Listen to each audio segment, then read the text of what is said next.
Hello and welcome to this week's Intentional Focus, where each week we're intentionally focusing on Jesus Christ and maturing in the faith. This week our intentional focus is practicing faithfulness. The Bible tells us in 1 Corinthians chapter 4, verse number 2, "Moreover, it is required in stewards that a man be found faithful." One of the principles of Scripture is that we are stewards. Everything belongs to God ultimately, and therefore He entrusts certain things to our care that we are stewards of. They do not belong to us, but they are resources to manage. They are responsibilities in which to fulfill.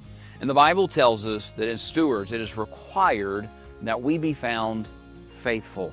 The Bible never calls for people to be famous.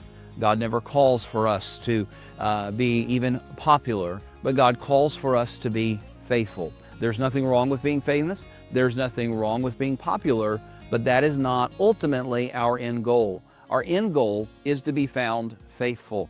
In fact, the words that we as believers long to hear when we stand before God is, "Well done, thou good and faithful servant." Faithful is simply consistently doing that which God has called you to do without setting aside the responsibilities that He has given to us. I encourage you this week, look through your life at the responsibilities, the opportunities that God has given you, and ask yourself, am I being faithful in those? Am I stewarding them in the ways that we ought to? As I look at life, I realize that every area of life, God has called me to steward, or else He wouldn't have placed me in that area of life. And so when it comes to my family, when it comes to my church, when it comes to my life, God has called me to steward it faithfully.